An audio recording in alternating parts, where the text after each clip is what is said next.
Righto, so Livy and I are going to do the demonstration video today on the version 2 9-inch power beam thermal camera bracket. So I'm just going to run you through everything that we've designed in this bracket and how it all works. So we have the two mounting holes underneath, so when you add these extra fundamentals to the spotlight ball in the spotlight handle mechanism carries all the weight. So the extra hole gets all the thermal camera in the bracket and the weight centered over the ball, so the ball carries the weight and it doesn't add the pressure onto your arm when you're operating it. But you have to have the thermal camera in the right spot for that to happen. It's elongated, so it is adjustable as well for all the different thermals. And we also have that incorporated too because it gives you the potential to mount this design to any spotlight handle on the market. For example, like your fire stick, your power beam handle, your blazer light handle, whichever one you want. So we're quickly going to run you through. So we have the new bracket. It's lighter in weight, it's easier to fit. We've put a hell of a lot of work into it. As you can see, it speaks for itself. We're very excited about it, aren't we, Liv? And we also now have custom made quick release mounts to suit. So when you order the bracket, you order the custom made quick release mount to suit your thermal. And the reason why we designed these is because the charging ports are in different spots. And we also did all the hard work, so when you bolt this onto the quick release mount, it's in the right spot, so when it goes on, it's balanced and it's in the right spot. So it's simply just a matter of sliding it on like so, get my face out of the road, and you nip up the two thumb bolts on the side. When you have the thermal off, guys, make sure that you nip the bolts up because they can vibrate out while you're travelling. So we have three different custom made quick release mounts design. You'll see on the website when you order. We have the HIC Micro Falcon Lynx range, and it has a square hole in front of the bolt hole so you can get the charging port plugged into it while you're using it. Whereas all the other quick release mounts, it's very hard to get the charger plugged into it, never alone get the camera sitting in the right spot on top of the light. We have the universal range. So this mount covers all the thermal cameras out there that don't have the charging port right beside the bolt hole. So any of your thermals that's got the charging port on the side or underneath that's away from the bolt, you'll just use the universal.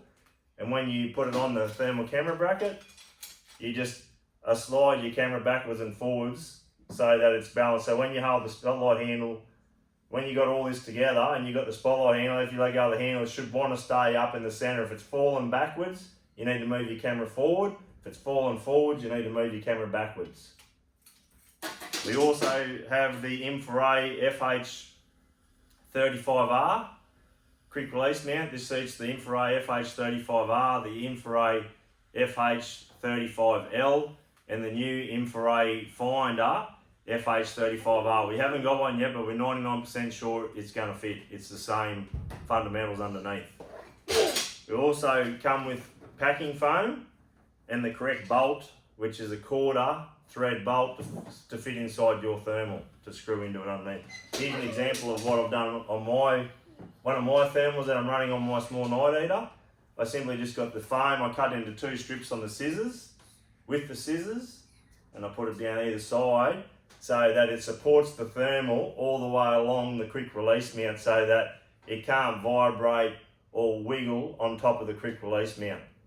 Because you can't do these up too tight, guys. You've got to be very smart about how you mount these and very careful when you do this bolt up. Don't do it up too tight, it'll just rip the thread, clean out the plastic housing. But if you get them right with our designs, that's why we've done all this hard work, so that you can buy this stuff, take it home and get it all working properly and you don't have any trouble. We also have a built-in DC to DC converter to keep you in the hunt all night. So when you plug it in, you run power to it from your 12 volt system or your 24 volt system, whatever you got, and it will keep your camera powered all night to keep you in the hunt. So just as you see, find that big boar or whatever you're hunting for, it doesn't go flat and you need to swap batteries. So you don't have to worry about batteries or any of that. So that's about all the fundamentals we've done. So and we also wanted to give it a really good look on the light to make it look appealing, because these are really nice looking lights. People love them. We don't want some ugly looking thing up on top of your car. You want the whole kit. You spend all the money on that. You got to finish it off and buy the right gear to suit. So we're quickly going to fit the camera to the light now. Livy's sliding down here. She's losing a bit of enthusiasm, but she's still in the game. Rightio. So we're simply going to sit the bracket over the light. First of all, 3mm Allen key spanner, and we just loosen the 4 screws off on the bottom, like so.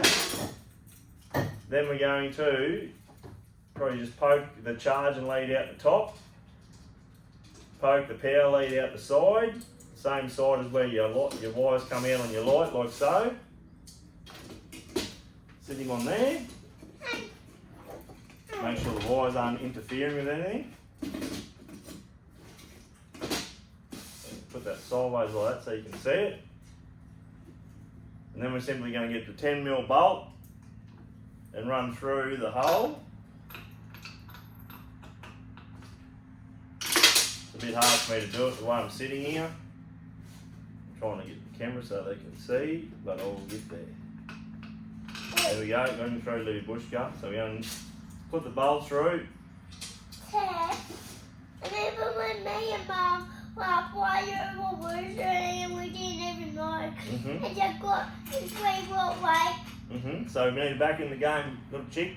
So we got the 10mm bolt through. We're not going to do that up real tight yet, guys. So the second step is we're going to make sure that these wires aren't in the road of anything.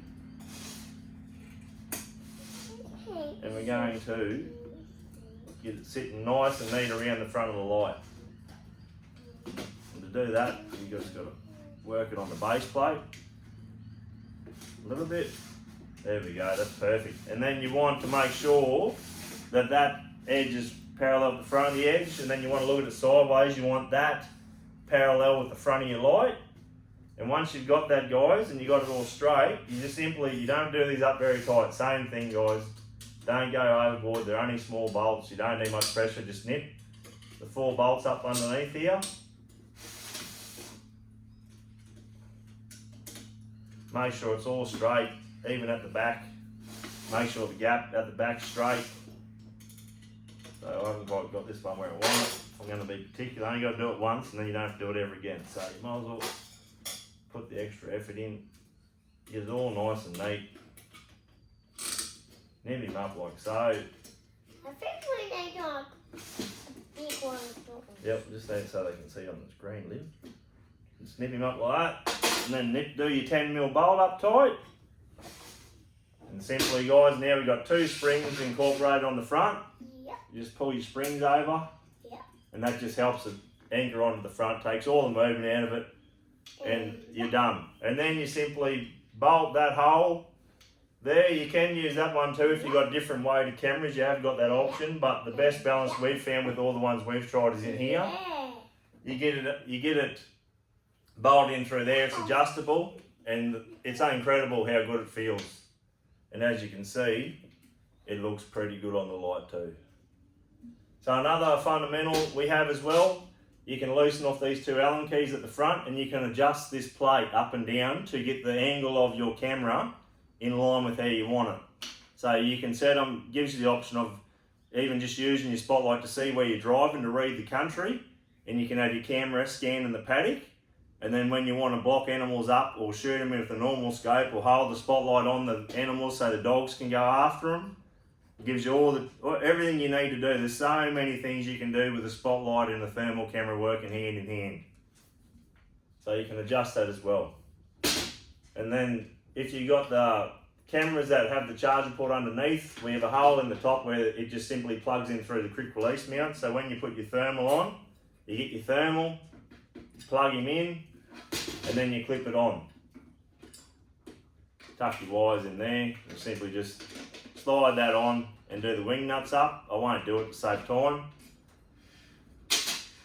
And then we have to wire up our DC to DC converter, guys. So the easiest way is, the one thing you've definitely got to do, the easiest is just hook your earth wire up to your spotlight earth wire coming from your battery. and you have the option of hooking your power wire up to your spotlight, or you can run a whole new line, just run another line from your battery straight to this bracket, and you can even have a switch on the bracket if you want, or in the cab, wherever you want. So when you turn the switch on, your camera's getting powered all the time, even when your spotlight's off. Or if you run your spotlight all the time, like a lot of people do, it's not for everyone, depending on what you do. You can just hook it up to your spotlight wire, so when you turn your light on, it powers your camera.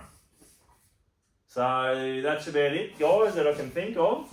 If you've got any questions, give me a call anytime.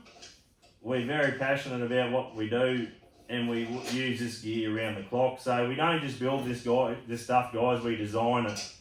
And it takes us way longer to design this stuff than to build it, because we literally spend months and months doing it to get it all right.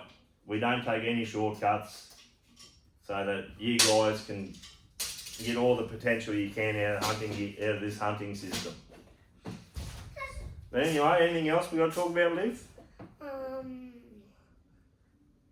don't think so. It should be right. Righto, guys. Thank you.